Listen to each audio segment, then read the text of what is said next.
احساس کی شکل دی ہے, اور احساس کی شکل میں ہم نے 12 ملین فیملیز, 1 کروڑ 20 لاکھ کنبوں کو ہم اس میں سے ہم کیش اسسٹنس پرووائڈ کر رہے ہیں. پورسٹ آف دا پور, اس میں جو بسپ ہے وہ تو صرف 4 ملین ہے, 12 ملین میں سے بسپ is only 4 million. The rest is the expanded احساس. I am just clarifying for PPP جو ہم وہاں احساس لگا رہے ہیں تو یہ اپنے وہاں بینر لے کے آ جاتے ہیں اور جناب وہ کہتے ہیں جی ہم, پلیز لوگوں کی آنکھ میں دھول مت جھونکے, لوگ اب اتنے سادہ نہیں ہیں اور یہ آپ کو وقت بتائے گا کہ وہ سادگی کا وقت گزر گیا ہے. اسی طرح یوٹیلیٹیز کی ریلیف دی ہے کمرشل انڈسٹریل کنزیومرز کو, کمرشل کنزیومرز کو یوٹیلیٹی کی دی ہے. یوٹیلیٹی سٹورز میں جو 19 آئٹمز کو سبسیڈائز کیا ہے, 50 ارب روپے کی رقم مختص کی ہے. کیا سندھ اس سے مستفید نہیں ہو رہا؟ کیا اور صوبے سے مستفید نہیں ہوں گے؟ صرف اسلام آباد ہوگا؟ نہیں, پورے پاکستان کا سوچا جا رہا ہے اور رمضان پیکیج اس کے علاوہ ہے. اس کے ساتھ ساتھ 75 ارب روپیہ ایک, اور جو پرائم منسٹر ریلیف فنڈ ہے جس میں خاطر خواہ رقم آئی ہے, وہ سارا پیسہ ہم ڈائیورٹ کر رہے ہیں ٹو ان امپلائڈ, کرونا کی وجہ سے جو بے روزگار ہوئے ہیں اس طبقے کو ہم ایک ریلیف دینا چاہ رہے ہیں. میں اپنی بات ختم کرتا ہوں. میں آج بھی کہتا ہوں جناب چیئرمین, میں دعوت دیتا ہوں اپوزیشن کو, میں دعوت دیتا ہوں آئیے, آپ کے پاس کوئی تجاویز ہیں تو ہمارے سامنے رکھیے, خندہ پیشانی سے, فراخ دلی سے ہم سنیں گے, قبول کریں گے. ہاں سیاست کرنی ہے ضرور کیجئے, وہ آپ کی مجبوری ہے, آپ کی ضرورت ہے, ہماری بھی ضرورت ہے. جب آپ سیاست کریں گے تو ہم بھی سیاسی زبان میں جواب دیں گے. جب آپ نیشنل بات کریں گے ہم نیشنل انداز میں سوچیں گے. دعوت آپ کو دے رہا ہوں, مل بیٹھ کر بات کرنا چاہیں ہم اس کے لیے تیار ہیں. شکریہ جناب اسپیکر. سینیٹر مصدق مسعود صاحب جی.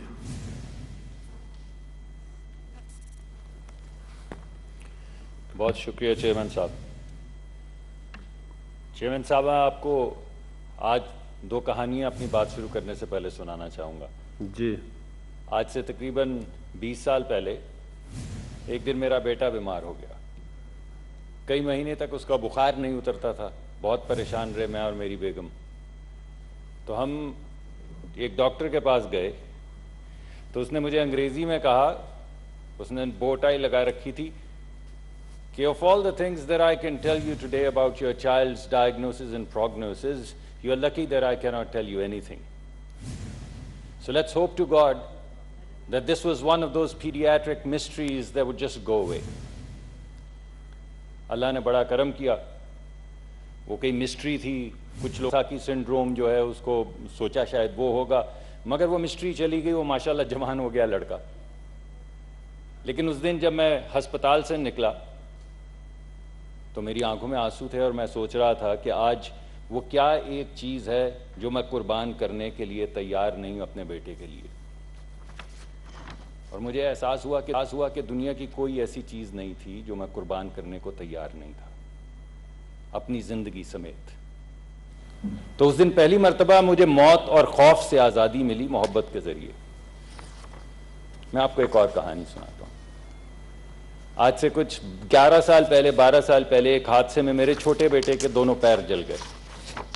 میں اس وقت بڑی کنسلٹنگ کمپنی جو ہے اس کا مڈل ایسٹ کا دفتر اسٹریٹجی کنسلٹنگ کا ہیڈ کر رہا تھا. میرے پاس انشورنس تھی ہر قسم کی. تو جو بہترین برن ہاسپٹل ہے, میں اور میری بیگم ہم نے اپنے بچے کو اٹھایا, 18 مہینے کا تھا, ہم وہاں پہ لے گئے. کرسمس کی شام تھی. وہ جیسے انہوں نے بچے کی حالت دیکھی ایسے لگا کہ کچھ پتہ نہیں کیا ہو گیا ہے, کوئی سائرن چل گیا ہے. وہ تمام doctor, burn surgeons, plastic surgeons وغیرہ وغیرہ وہ سب آ گئے. تو جب میرا بیٹا سیٹل ہو گیا وہ سرجیکل ایریا میں, تو میں نیچے گیا اپنی انشورنس کے کارڈ لے کر اس کی رجسٹریشن کروانے. تو میں نے فارم پر کیا اور میں نے وہ بڑھا دیا وہ جو ریسیپشنسٹ تھے ان کی طرف, اور ساتھ میں اپنے کارڈز بھی بڑھا دیے.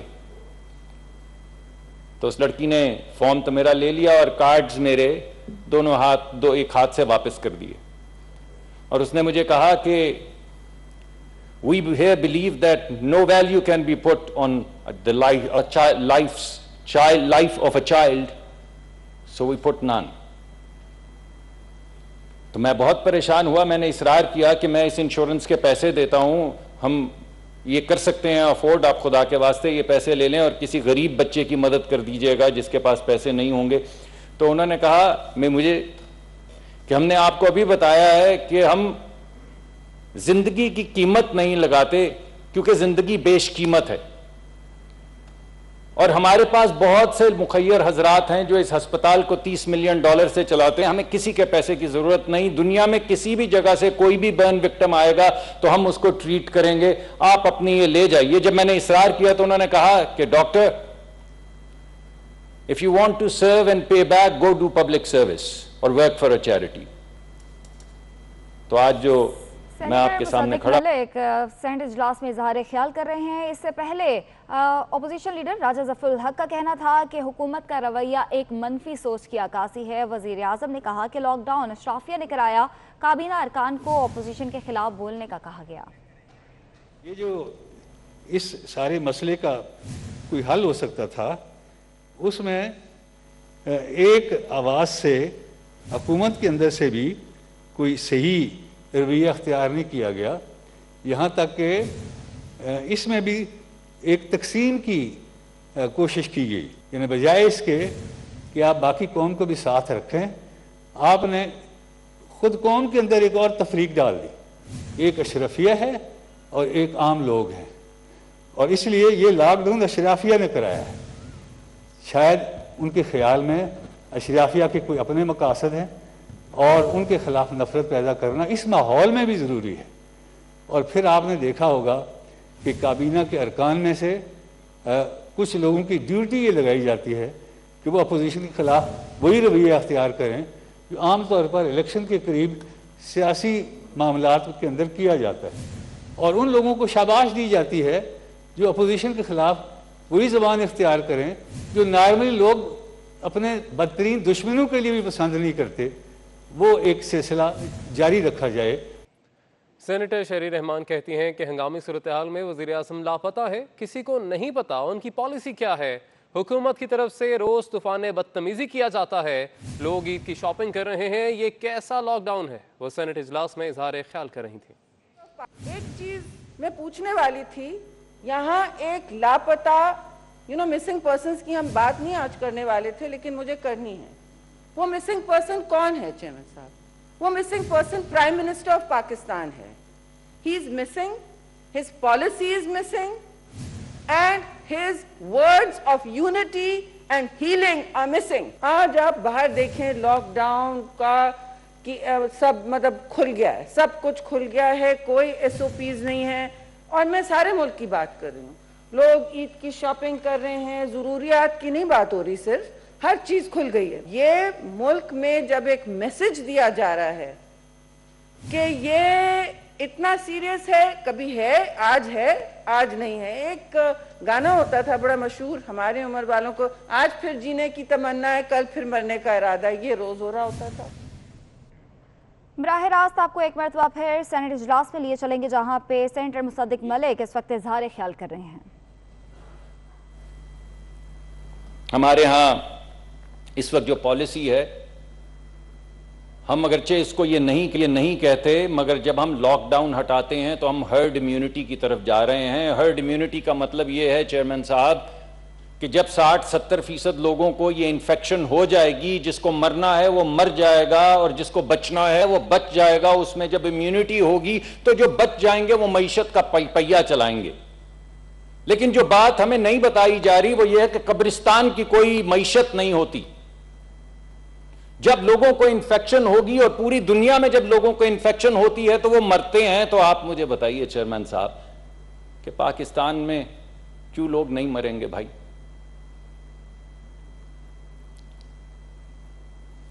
تو میں یہ چاہتا ہوں کہ ہم آج حکومت کا ہاتھ مضبوط کریں. میں یہ سمجھتا ہوں کہ یہ بہت مشکل وقت ہے اور جس چیز کو ہم یکجہتی کہہ رہے ہیں اس کی بہت زیادہ ضرورت ہے. ہمارے ہاں چیئرمین صاحب ہر 7 سے 10 دن میں اموات جو ہیں وہ دگنی ہو رہی ہیں حکومت کے اعداد و شمار کے مطابق. آج 700 کے قریب ہونے کو ہیں. اس کا مطلب ہے 7-10 دن میں 1400 ہو جائیں گی، اس کا مطلب ہے 7-10 دن میں 2800 ہو جائیں گی، اس کا مطلب ہے کہ 7-8 دن میں 5000 سے زیادہ ہو جائیں گی ہر 5-7-10 دن کے بعد۔ اور میں سوال اس ایوان سے یہ پوچھتا ہوں کہ وہ کیا نمبر ہے موت کا جس میں سے ہر بچہ میرا آپ کا بچہ ہے، ہر بزرگ میرے آپ کے ماں اور باپ ہیں، میری 75 سالہ والدہ ہیں جن کو بڑی مشکل سے ہم نے ایک کمرے میں رکھا ہوا ہے کیونکہ وہ ہائپر ٹینسو ہیں، وہ ڈائیبیٹک ہیں، ان کو کورونری آرٹری ڈیزیز ہے، ان کے لیے تو یہ وائرس موت کا پیغام ہے۔ اور ہم سب کے بزرگ ہیں، اللہ سب کو سلامت رکھے، سب کو سلامت رکھے، ہمیں ہمارے بزرگوں کو، ہمارے دوستوں کے بزرگوں کو، ہمارے سیاسی مخالفین کے بزرگوں کو، لیکن بزرگوں کے اندر موت کی شرح 10 سے 20% کے قریب ہے۔ یہ بات ٹھیک ہے کہ ہمارا ایک ینگ ملک ہے جہاں پہ 85% کے قریب لوگ 50 سال سے کم عمر ہیں، اس وجہ سے موت کی شرح تھوڑی کم ہوگی ان میں، لیکن جو بزرگ ہیں 3-3.5 کروڑ بزرگ جو ہیں ان میں موت کی وہ نہیں ہوگی، موت کی شرح وہ نہیں ہوگی جو ہمارے ینگر پاپولیشن میں ہے۔ تو کیا وہ 3-3.5 کروڑ لوگ جو بزرگ ہیں جن میں 10 سے 20% اموات کی شرح ہوگی، کیا یہ ہمارے لیے ایکسیپٹیبل ہے؟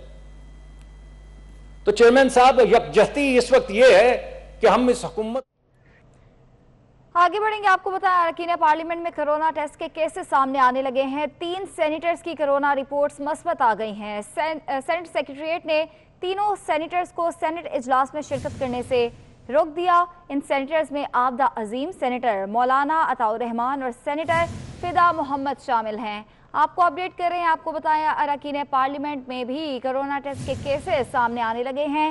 3 سینیٹرز کی کرونا رپورٹس مثبت آ گئی ہیں اور سینٹ سیکریٹریٹ نے تینوں سینیٹرز کو سینٹ اجلاس میں شرکت کرنے سے روک دیا۔ جن سینیٹرز کی کرونا رپورٹس مثبت آئی ہیں ان میں سینیٹر عابدہ عظیم، سینیٹر مولانا عطاء الرحمان اور سینیٹر فدا محمد شامل ہیں۔ اراکین پارلیمنٹ میں بھی کرونا تیزی سے پھیلنے لگا ہے اور کیسز سامنے آنے لگے ہیں اور آج سینٹ اجلاس اس وقت جاری ہے جبکہ 3 سینیٹرز کی کرونا رپورٹس مثبت آ چکی ہیں اور سینٹ سیکریٹریٹ نے تینوں سینیٹرز کو سینٹ اجلاس میں شرکت کرنے سے روک دیا۔ عثمان خان ہمارے ساتھ موجود ہیں۔ عثمان بتائے گا اس حوالے سے؟ جی بالکل، کرونا وائرس تیزی سے پھیل رہا ہے۔ اب اراکین پارلیمنٹ میں بھی کرونا وائرس کی تصدیق ہو رہی ہے۔ آج سینٹ کا اجلاس تھا تو تمام تر سینیٹرز کو کرونا وائرس کے ٹیسٹ کروانا لازم قرار دیے گئے تھے اور ہمارے ذرائع کے مطابق 3 سینیٹر جو ہے جن میں سینیٹر مولانا عطاء الرحمان، سینیٹر فدا محمد اور سینیٹر عابدہ عظیم ہے، ان تینوں کا کرونا ٹیسٹ مثبت آ گیا، جس کے بعد سینٹ سیکریٹریٹ نے ان کو سینٹ اجلاس میں شرکت کرنے سے روک دیا گیا ہے اور ان کو ہدایت جاری کی ہے کہ وہ ایک بار پھر جو ہے اپنا کرونا ٹیسٹ بھی کروائے اور ساتھ ہی ساتھ وہ ڈاکٹر سے بھی رجوع کرے تاکہ وہ آج کے اجلاس میں بھی شریک نہ ہو سکے، جس سے دیگر سینیٹرز بھی متاثر نہ ہو، کیونکہ آج کا جو اجلاس طلب کیا گیا تھا اس کی SOPs جو تیار کی گئی تھی جس میں یہ واضح طور پر لکھا تھا کہ تمام تر سینیٹرز کو کرونا ٹیسٹ لازم ہوگا، وہ اپنا ٹیسٹ کروانے کے بعد اس اجلاس میں شرکت کریں گے۔ تو ان سینیٹرز میں یہ 3 سینیٹرز جو ہے جو جن کا کرونا ٹیسٹ 3 سینیٹرز کو کرونا ٹیسٹ ان کا پازیٹیو آیا۔ بہت شکریہ عثمان آپ کا۔ اب آپ کو بتائیں کہ army chief general Qamar Javed Bajwa نے ایرانی فوج کے سربراہ میجر جنرل بگیری سے ٹیلی فون پر رابطہ کیا۔ ISPR کے مطابق آرمی چیف نے پاک ایران بارڈر کے قریب پاکستانی سیکیورٹی فورسز پر حالیہ حملے پر شدید تحفظات کا اظہار کیا۔ Army chief general Qamar Javed Bajwa نے کہا ہے کہ پاکستان نے بارڈر پر آہنی باڑ کی تنصیب شروع کر دی ہے۔ پاکستان عدم مداخلت کی پالیسی پر گامزن ہے۔ پاکستان برابری کی بنیاد پر خطے میں امن کا خواہاں ہے۔ دونوں کمانڈرز نے سرحد کے دونوں اطراف سیکیورٹی کی صورتحال کو مزید بہتر بنانے پر اتفاق کیا۔ حملے میں 6 سیکیورٹی اہلکار شہید ہو گئے تھے۔